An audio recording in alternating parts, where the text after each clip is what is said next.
Hey guys, C Squared here. In this video, I want to talk a little bit about how to possibly improve your feel, your timing in general, and maybe improve your concept of timing and how not only can you just generally improve it, but maybe how you could use it to express things in the music that you play.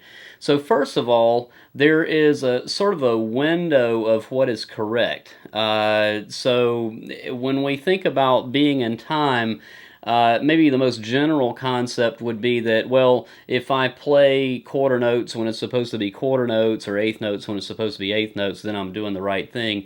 Well, that's very general, but when it comes down to having a good feel, there's a subtlety about how you play on or around where that established beat in the tempo would be. So for that, I have a little basic illustration that I want to show here, where I just drew something on a dry erase board. So I like to think of it as how it might appear if we were looking at a waveform in recording software. So the vertical lines here represent the beats, and then I've got like a little hand-drawn, scribbled-out waveform that might illustrate a quarter note played in time in a window of correctness.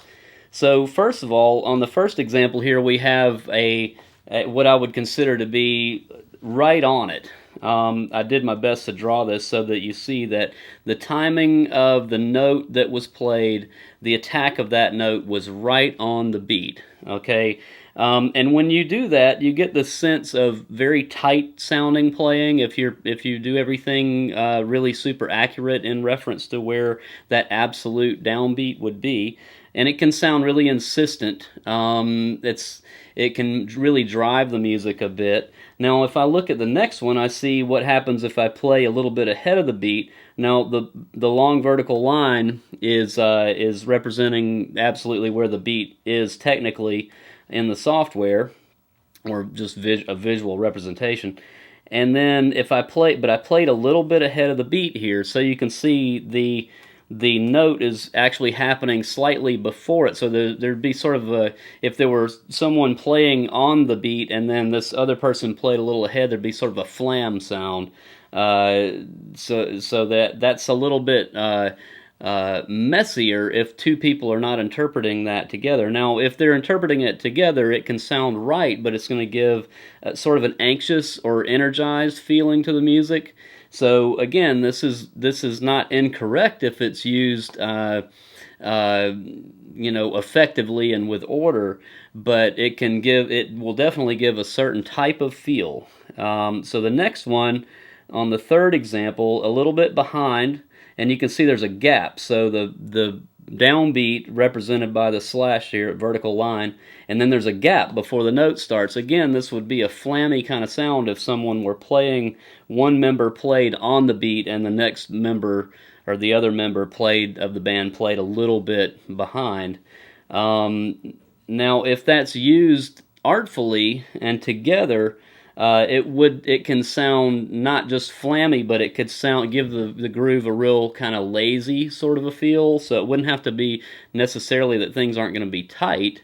Some people might refer to that as a loose tightness when the band can kind of do this together.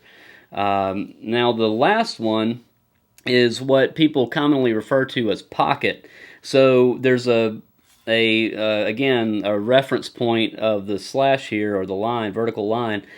And I tried to illustrate this where I'm drawing the beginning of that note so close to up behind the beat that it's almost on it, but just a little tiny bit late.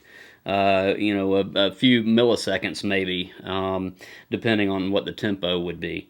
Okay, so what's cool about that is that's what gives things a real relaxed feel if you can pull that off in a steady fashion. Okay, so, and it can make things sound heavy too. So sometimes things sound heavy because of the way they're played, not because of the sound that's being used. Take, for example, all those old Led Zeppelin records. It's not really that the sounds, the drum, guitar, and especially drums and guitar, they're not heavy by modern standards of heaviness. but the playing is super heavy sounding because of the way they're kind of feeling that pocket. So something to be aware of there. Now, also, think of it in terms of this isn't just an individual player's concern, like I was sort of alluding to a second ago. The whole band needs to consider these things, because if the band as a whole interprets the sound or the groove together, then they'll be able to affect one of these types of feels together, and express the music as a whole, and it'll sound like everybody's tight, even if they're all feeling the music behind or feeling the music ahead of the beat. Now, when it comes to pocket, that sometimes it can be manipulated in various ways in the band by various players and still be effective.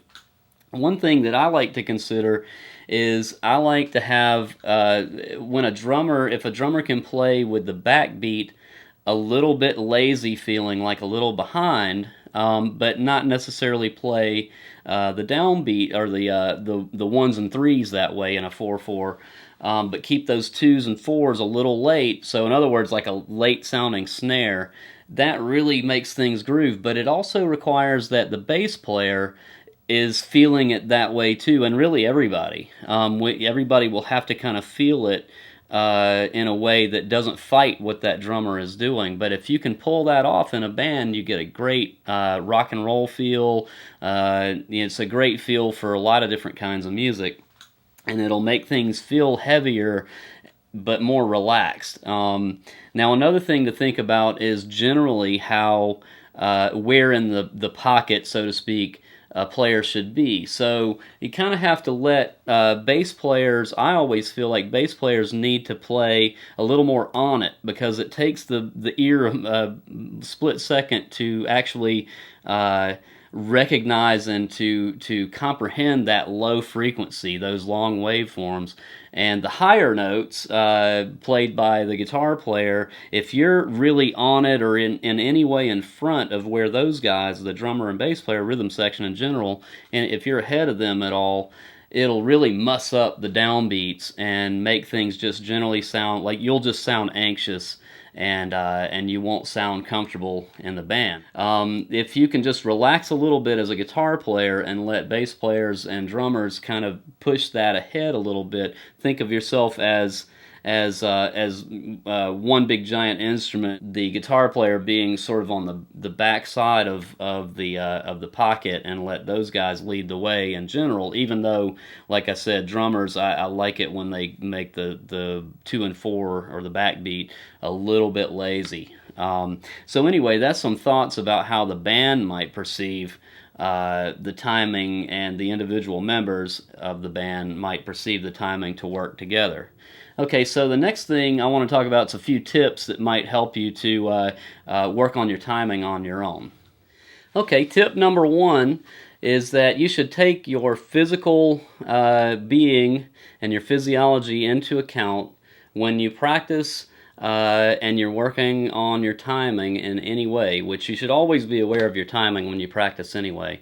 So what do I mean by that? First of all, make sure that you're breathing in a relaxed fashion. A lot of times I see guitar players, or really any musician who hasn't quite worked something out, they'll tend to hold their breath when they play something that they kind of imagine is going to be difficult when they get there. So make sure you breathe easily through whatever it is that you're working on. That's one thing that can really make a big difference for people who have that problem.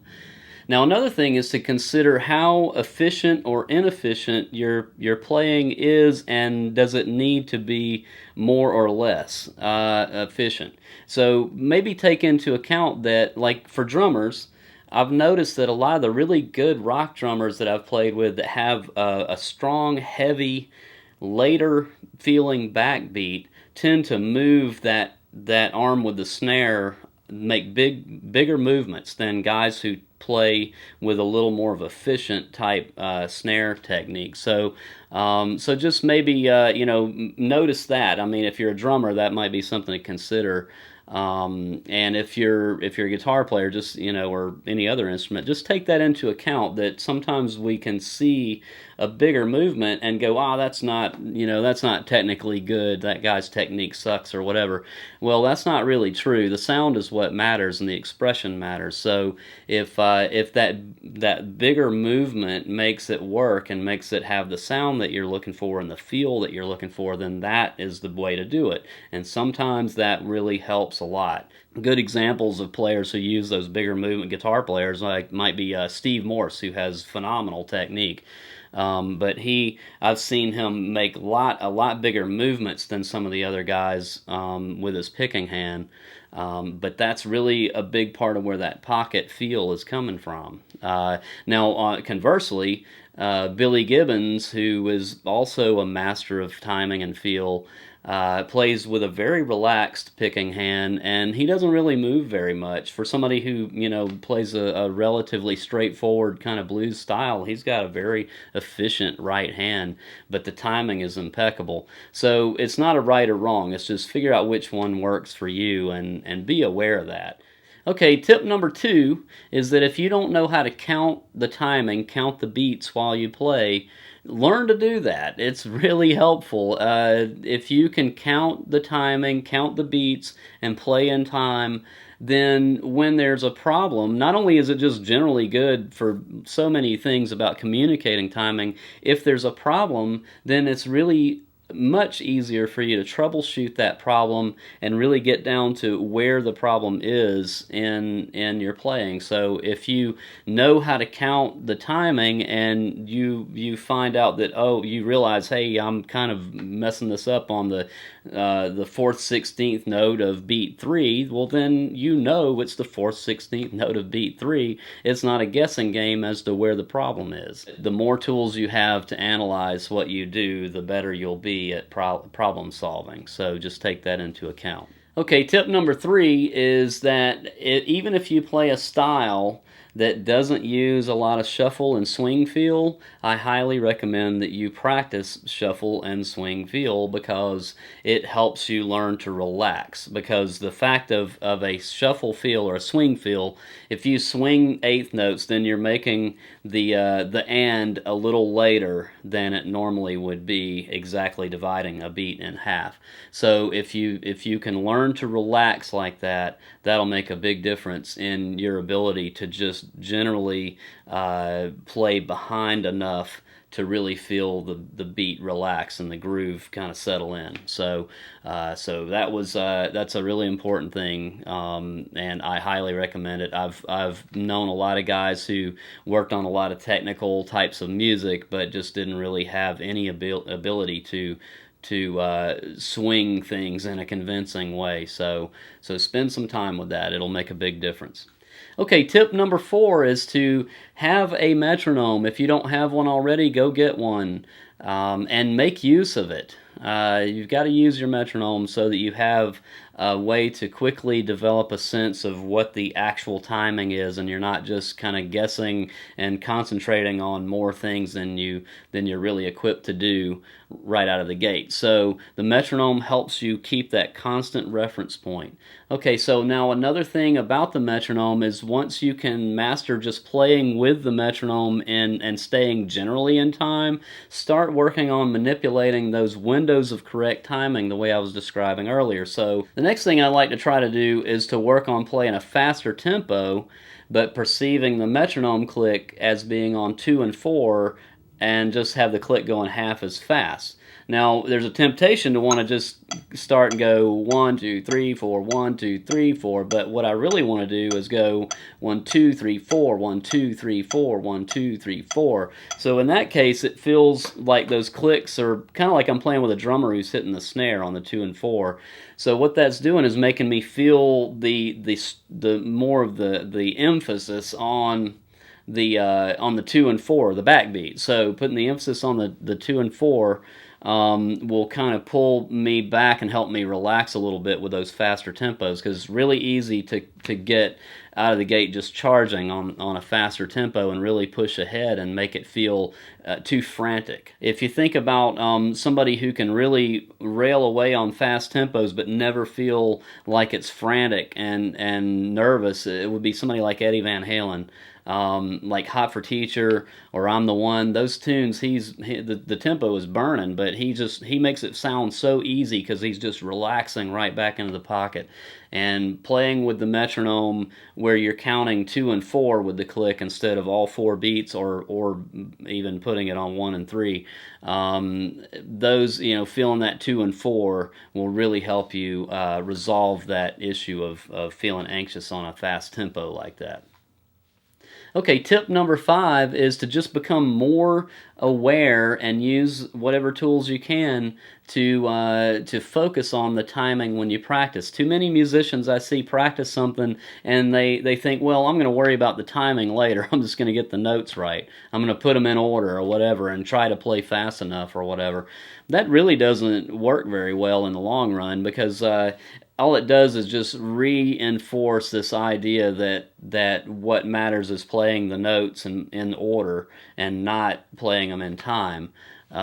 So really, there's sort of an old saying about that the wrong note in time is a lot better than the right note out of time. So really consider timing. It's really what everybody's going to relate to, whether they understand the music on a technical level or not. Even just the most regular person on the street is going to really respond to the feel of the music. So that makes that the most important thing. Now, one thing that could help a lot is just recording yourself a lot. And really get in there, use modern technology, get in there and listen to it, and then look at your waveforms on the interface and see how you're lining up, and listen to it and compare that to what you see, and then try to make some sort of a mental note about it and adjust where needed. Another thing that can be really helpful is to really notice what people are doing in music that you like to listen to. So listen with a focus on the feel and how are they getting conveying the emotion of the song with where they are in the timing. So all these things really add up. And I hope those 5 tips can help you, and just really pay attention to it. It's worth pondering the pocket. So hope you enjoyed this little lesson, and I'll see you soon.